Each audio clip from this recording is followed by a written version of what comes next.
Strategies company क्यों बनाती हैं और इसको किस तरीके से अलाइन करती हैं अपने गोल्स एंड ऑब्जेक्टिव के हवाले से।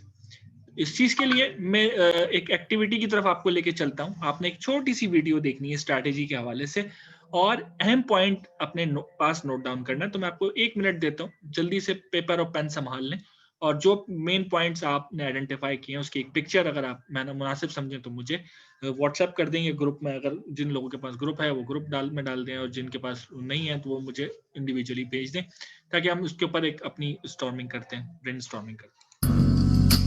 Over to the video. आप वीडियो को बहुत गौर से देखें। Thank you.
बहुत बहुत शुक्रिया गाइस, आप लोगों ने ये वीडियो देखी और उम्मीद है कि कुछ अहम पॉइंट्स आप लोगों ने डिस्कस नोट किए होंगे कि जो स्ट्रैटेजी में अहमियत का हामिल है। जब भी कंपनी स्ट्रैटेजी बनाती है तो उन प्रोसेस को सामने रखती है।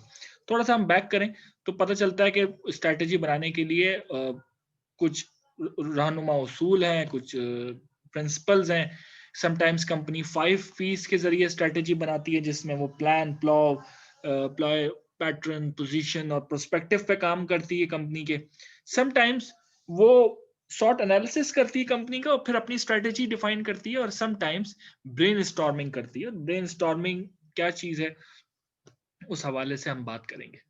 वेल, ब्रेनस्टॉर्मिंग में ये होता है कि आप कंपनीज मुख्तलिफ स्ट्रक्चर में यानी मुख्तलिफ जगहों पर मुख्तलिफ तरीकों से लोगों से आइडियाज कलेक्ट करती है।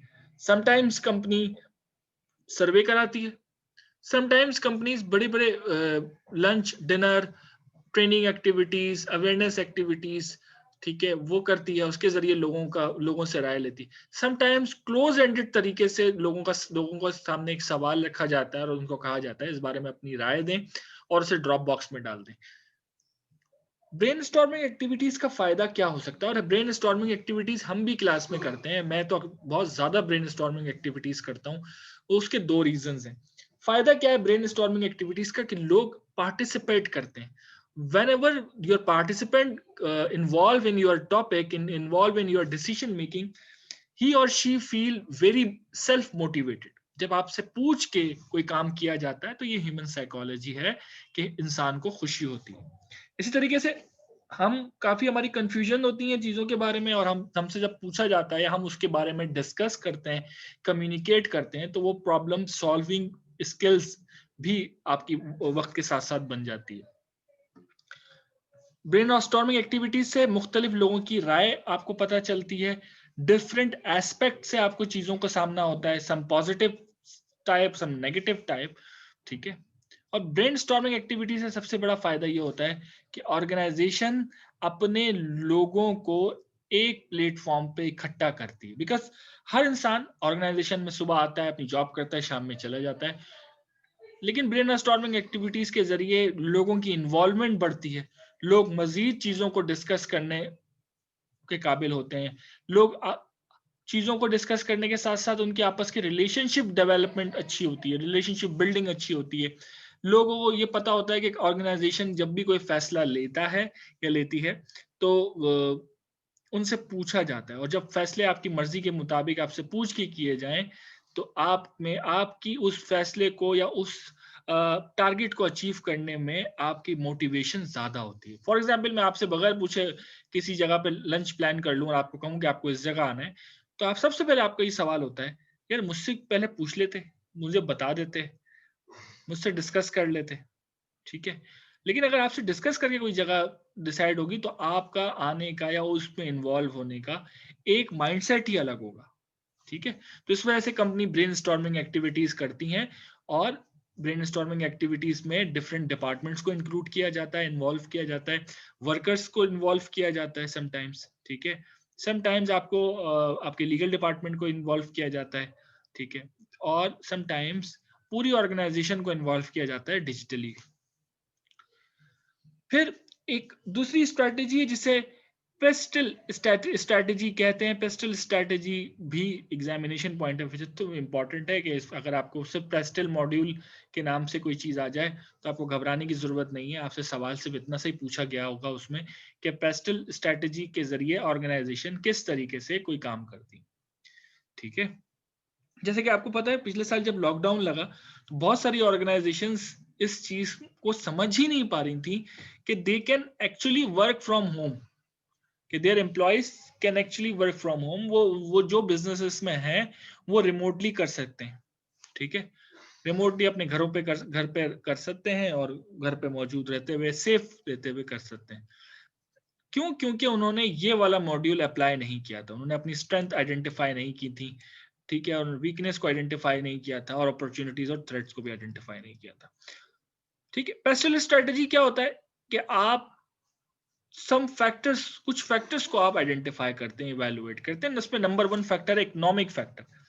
इकोनॉमिक ग्रोथ एक्सचेंज रेट, कि जिस मुल्क के लिए या जिस मुल्क में आप मौजूद हैं वहां पर जब आप कोई स्ट्रेटेजी बनाते हैं तो स्ट्रेटेजी बनाने के लिए आपने उस मुल्क का इकोनॉमिक सिचुएशन को एनालाइज करना है कि वहां की इकोनॉमिक सिचुएशन कैसी है, इकोनॉमिकली ग्रो कर रहा है या नहीं, वहां पे एक्सचेंज रेट क्या है। एक्सचेंज रेट दो चीजों से पे डिपेंड कर रहा होता है, एक फॉरेन एक्सचेंज यानी डॉलर और दूसरा गोल्ड। उस कंपनी में गोल्ड रिजर्व या फॉरेन एक्सचेंज कितना है, यानी $1 उस मुल्क में, उस मुल्क में फॉरेन एक्सचेंज और गोल्ड रेट्स क्या है, यानी $1 उस मुल्क की करेंसी का क्या इक्विवेलेंट है, ताकि आप अपनी प्रोडक्ट की, क्योंकि देखिए प्रोडक्ट की स्ट्रेटेजी हो या सर्विस की स्ट्रेटेजी हो, अल्टीमेटली सबसे ज्यादा जो चीज सोचने वाली होती है वो फंड्स है, फंड्स यूटिलाइजेशन। अगर आपके उसमें फंड यूटिलाइजेशन है, ज्यादा है, तो चीजें आपके लिए और ज्यादा अच्छी होंगी। ठीक है, नेक्स्ट है social, social population growth with age and distribution. For example आपकी प्रोडक्ट ऐसी है जो कि बुजुर्गों के लिए हो, लेकिन उस मुल्क में बुजुर्ग हैं ही बहुत कम, एजेड तबका बहुत कम है, ठीक है, तो आपकी प्रोडक्ट की सक्सेस रहने की चांस कम है। पाकिस्तान वो कंट्री है जहां पे तकरीबन 60 to 61% पॉपुलेशन ऐसे लोगों की है जिनकी उम्र 18 से लेकर 26 और समटाइम्स 28-30 साल में, नहीं, यंग जनरेशन ज्यादा है। अच्छा, अब अगर कोई कंपनी इस चीज को एनालाइज नहीं करेगी तो उसे प्रोडक्ट लॉन्च करने में या अपनी स्ट्रैटेजी डेवलप करने में मुश्किल होगी, क्योंकि जो 60% लोग हैं, अगर उनके उनके मुताबिक स्ट्रैटेजी नहीं बनी, क्योंकि ये 60% लोग वो लोग हैं जो डिजिटल एरा में मौजूद हैं, चीजें इनके पास डिजिटली हैं मौजूद, डिफरेंट मीडियम्स हैं, तो सोशल इकोनॉमिक, सोशल पॉपुलेशन और सोशल इश्यूज को जरूर सामने रखते हैं ऑर्गेनाइजेशन। फिर टेक्नोलॉजी, टेक्नोलॉजी के ऊपर बात करना बहुत ज्यादा जो है वो से कहते हैं जरूरी है, एसेंशियल है किसी भी ऑर्गेनाइजेशन की, बिकॉज जैसे कि मैंने अभी थोड़ी देर पहले कहा कि world is becoming a digital hub. इस वक्त दुनिया जो है वो एक डिजिटल हब बन रही है, और 2020 में आपने देखा भी कि जो कंपनीज डिजिटली नहीं परफॉर्म कर सकी और वो राइट ऑफ हो गई मार्केट से, बहुत जल्दी बंद हो गई, ठीक है, और कुछ कंपनीज ने बहुत ज्यादा पैसे कमाए भी, ठीक है, सिर्फ इस वजह से कि वो डिजिटल, सिर्फ इस वजह से कि डिजिटली जो है उनके पास ऐसे रिसोर्सेज थे कि अपनी सर्विसेज को ना सिर्फ खुद इस्तेमाल करते बल्कि दूसरों को भी इन्होंने एक प्लेटफॉर्म क्रिएट किए। जूम की मिसाल आपके सामने है, ठीक है, गूगल क्लासरूम की मिसाल सामने है, माइक्रोसॉफ्ट टीम की मिसाल आपके सामने है। ये वो प्लेटफॉर्म्स हैं, ये वो प्लेटफॉर्म्स हैं जिस जिस पर सबसे ज्यादा लोगों ने अपना टाइम स्पेंड किया, यूट्यूब है, ठीक है। तो टेक्नोलॉजी बहुत जरूरी है, लेकिन एक स्ट्रेटेजी बनाते हुए टेक्नोलॉजी का क्या अमल दखल होता है, तो सबसे बड़ा अमल दखल ये होता है कि जिस कंपनी के लिए आप या जिस मुल्क में आप अपनी स्ट्रेटेजी बना रहे हैं, टेक्नोलॉजी वो टेक्नोलॉजिकली वो कितना ग्रोइंग मुल्क है। अगर आप बात करते हैं चाइना की, तो चाइना का तो अपना गूगल है, चाइना का तो अपना यूट्यूब है, चाइना के तो अपना फेसबुक है, हर चीज उन्होंने अपनी डेवलप की हुई है। इस क्योंकि उनको पता है कि अपनी पॉपुलेशन को किस तरीके से कंट्रोल में रखना है, ठीक है। और अगर आप साउथ कोरिया की बात करें तो वहां पे ये सब चीजें बैंड है और उनकी अपनी भी कोई प्लेटफॉर्म्स नहीं है ऐसे। तो वहां के लिए अगर आप वहां पे कोई बिजनेस स्टार्ट करना चाहें तो आपको पता है डिजिटली तो लोगों को पता ही नहीं चलेगा कि लोग कैसे हैं, कैसे बिहेव करते हैं, कैसा काम करते हैं। पाकिस्तान की बात करें, पाकिस्तान एक इमर्जिंग मार्केट है as far as digital activities is concern. तो ये कुछ चीजें हैं जो कि आपको डिजिटली आइडेंटिफाई करनी है। देन लीगल, लीगल का मतलब ये कि वो उस मुल्क में, जिस मुल्क के लिए या जिस इंडस्ट्री के लिए आप काम कर रहे हैं, लॉ कितना सपोर्ट कर रहा है बिजनेस को, बिकॉज लॉ का बिजनेस को सपोर्ट करना बहुत जरूरी है। बहुत अच्छी चीज ये सामने आती है, फॉर एग्जाम्पल जैसे कि मैंने आपको बताया था कि अगर आप कोई बिजनेस स्टार्ट करें और गवर्नमेंट उसके ऊपर बैन लगा दे, जितनी भी आपकी इन्वेस्टमेंट है वो खत्म हो जाएगी। जैसे कि अभी रेस्टोरेंट की बात मैं आपको मिसाल दूं कि कोई रेस्टोरेंट ने इस साल एक्सपेंशन नहीं किया, क्यों एक्सपेंशन नहीं किया, उनको पता है कि ये साल तो सर्वाइवल का है, जब तक फुली ऑपरेट करने नहीं दिया जाएगा, जब तक हम कोई ऐसा काम नहीं करेंगे। तो मुझे पता है आपको डाइन इन बंद है, लोग नहीं जा रहे, टेक अवेज के ऊपर कितनी ज्यादा सेल होती होगी, 50% भी नहीं होती होगी जिस हिसाब से उनकी सेल एक्सपेक्टेड होती है, जिस तरह लोग आते थे नॉर्मली। तो इन तमाम, क्योंकि लीगली बाउंड है। इस तरीके से बहुत सारे ऐसी चीजें हैं कि जिससे आपको आइडेंटिफाई होगा या जिससे आपको अंदाजा होगा कि आप जो भी बिजनेस कर रहे हैं, चाहे आप स्पोर्ट्स का हो, चाहे आपका टूरिज्म का हो, गवर्नमेंट कितना ज्यादा उस चीज को सपोर्ट कर रही है, गवर्नमेंट किस तरह सपोर्ट कर सकती है, टैक्सेस को कम करके, ठीक है, ठीक, आपको कोई फैसिलिटी दे के, ठीक है, इसके अलावा रिसोर्सेज प्रोवाइड करके, ये कुछ चीजें जो गवर्नमेंट लीगल एक्टिविटी है। फिर हम बात करते हैं एनवायरनमेंट, कि अगर आपका कोई ऐसा बिजनेस है जो एनवायरनमेंट के हवाले से बहुत ज्यादा इफेक्टेड है। फॉर एग्जांपल अगर आप बात करें, कराची में एक कंपनी थी, उसने एक एक्टिविटी लेकर आई विंटरलैंड, आपने भी सुना होगा उसका नाम, विंटरलैंड का। ठीक है, विंटरलैंड क्या था कि वो तमाम लोग कराची के लिए, कराची के पास अल्हम्दुलिल्लाह समंदर तो है लेकिन बर्फ नहीं है, तो कराची के लोगों के लिए फैंटेसी है कि यार बर्फबारी हो, ठंडा मौसम हो, रिलेटिवली गर्म मौसम ज्यादा रहता है हमारे साल में हमारे मुल्क में। तो करना ये था कि उन्होंने एक एक्टिविटी लेकर आए। अब लेकिन क्या हुआ कि वो वंडरलैंड तो उन्होंने स्टार्ट कर लिया, लेकिन आपने देखा कि उनके पास जो रेफ्रिजरेटर सिस्टम है उन्होंने 24 आवर्स चलता रहता है। क्यों? क्योंकि एक खास टेम्परेचर है उस पूरे एनवायरनमेंट का वो रखना है।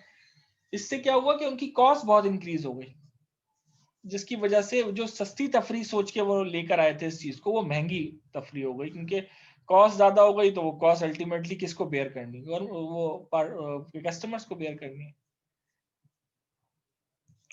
इसके अलावा पॉलिटिकल, जिस मुल्क के में मौजूद आपका बिजनेस है, अगर उसके लिए आप स्ट्रेटेजी बना रहे हैं तो उस मुल्क की पॉलिटिकल कंडीशन को जरूर देख लें कि पॉलिटिकल इंस्टेबिलिटी तो नहीं है, आए दिन दंगे फसाद, जुलूस, जलसे, रैलीज, दहशतगर्दी की एक्टिविटीज, इस तरह की एक्टिविटीज तो नहीं हो रही। बिकॉज अगर इस तरह की कोई एक्टिविटीज होंगी, इन्वेस्टर कभी भी ऐसी जगहों पर नहीं इन्वेस्ट करते। ठीक है, तो ये कुछ चीजें थी जो कि हमने डिस्कस की। हम अगर बैक से आए तो हमने कहां से आज चीजें स्टार्ट की? हमने बात की कॉन्सेप्ट ऑफ स्ट्रैटेजी की, हमने बात की 5 पीस ऑफ स्ट्रैटेजी, जिसे मिंट्सबर्ग 5 पीस ऑफ स्ट्रैटेजी कहते हैं।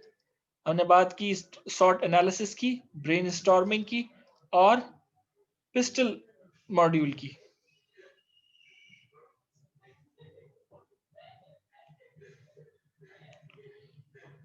एक लास्ट टॉपिक हम डिस्कस करते हैं, इंटरनल एनालिसिस। स्ट्रैटेजी बनाते हुए इंटरनल एनालिसिस करना बहुत जरूरी होता है। इंटरनल एनालिसिस जैसे कि सॉर्ट एनालिसिस के जरिए भी हो सकता है, लेकिन इंटरनल एनालिसिस को करने के लिए, करते हुए आपने कौन कौन से फैक्टर्स को फुलफिल करना है या ऑब्जर्व करना है। नंबर 1, रिसोर्स एनालिसिस, कि आपके पास रिसोर्स क्या क्या है। रिसोर्स के हवाले से आपकी आपकी जो आपका जो ऑर्गेनाइजेशन है उसके पास क्या क्या किस किस्म के रिसोर्सेज हैं। रिसोर्सेज हर किस्म के होते हैं। नंबर 1 रिसोर्स जो होता है वो आपका वो होता है मैकेनिकल रिसोर्स यानी मशीनरी। नंबर 2 होता है आपका ह्यूमन रिसोर्स यानी लोग। Number 3 monetary financial resources. ठीक है, तो आपके पास रिसोर्सेज की तादाद क्या है। पता चला आपके पास अच्छी टेक्नोलॉजी नहीं है, तो उसके लिए आपको इंटरनल एनालिसिस में बात सामने आ जाएगी कि आप कोई बड़ा प्रोजेक्ट नहीं काम कर सकते उस पर, बिकॉज आपके पास मशीनरी की कमी है। तो पहले आप मशीनरी की कमी को दूर करें। नंबर 2 है competency identification and analysis. Competency means ability to perform any specific task और रिस्पॉन्सिबिलिटी, यानी आपके पास जो लोग हैं क्या right person for right job है।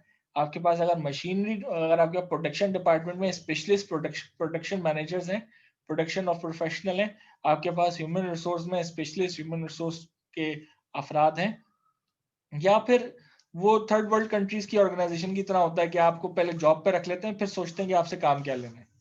ठीक है, इस तरह कंपनीज जो है वो आगे नहीं बढ़ती, वो ऑब्वियसली वो फिर उनको नुकसान ही होता है। थर्ड है internal activities analysis.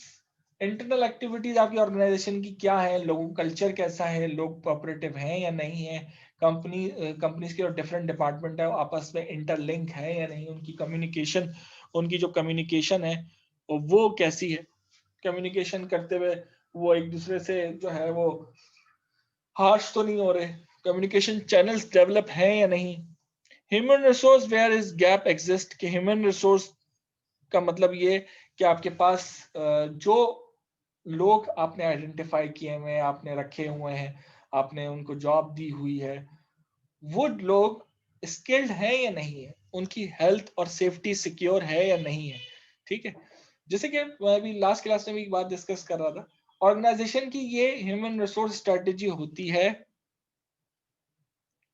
Human resource strategy organisation की होती है कि जहां पर वो ऑपरेट कर रहे हो वहां के लोकल्स को वो प्रेफर करते हैं जॉब के लिए, यानी एम्प्लॉयमेंट के लिए, ताकि आसपास के रहने वाले लोगों की स्टैंडर्ड ऑफ लिविंग इंप्रूव हो, लोगों में जो है लोगों के पास पैसे आए जॉब करके, और वो अल्टीमेटली इकोनॉमी में पैसे खर्च करें। फॉर एग्जांपल, अगर मेरे पास बहुत सारे पैसे आएंगे, मैं कब तक होल्ड करके रख सकता हूँ उसको, कब तक अपनी अलमारियां भर के रख सकता हूँ? एक ना एक वक्त तो आएगा ना, मैं कोई चीज परचेज करूंगा, जैसे ही मैं परचेज करूंगा मैंने वो पैसे इंजेक्ट कर दिए आप इकोनॉमी में, ठीक है। इस तरीके से जब हम कंपनीज रूरल एरियाज में और अपनी फैक्ट्री या प्लांट लगाती हैं तो कोशिश करती हैं कि कम्युनिटी की हेल्प करें, उनकी एम्प्लॉयमेंट को बढ़ाकर उनको एम्प्लॉयमेंट अपॉर्चुनिटीज देके। और सिर्फ अब बात यह है कि अगर कोई बंदा बलूचिस्तान में रहता है, या अगर कोई लेबर आपकी ऐसी जगह रहती है जहां पर वो अनएजुकेटेड है, तो फिर ऑर्गेनाइजेशन की कोशिश करती है कि उनके लिए एजुकेशनल स्ट्रेटेजी बनाए, ताकि उनको पढ़ाया भी जाए, सिखाया भी जाए और फिर काम भी लिया जाए, ताकि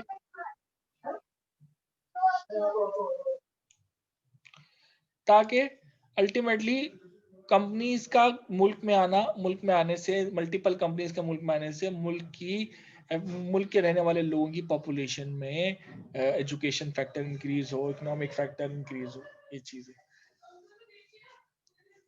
तो ये कुछ आज का टॉपिक था। अगर कोई सवाल है आपका तो प्लीज आप पूछ सकते हैं।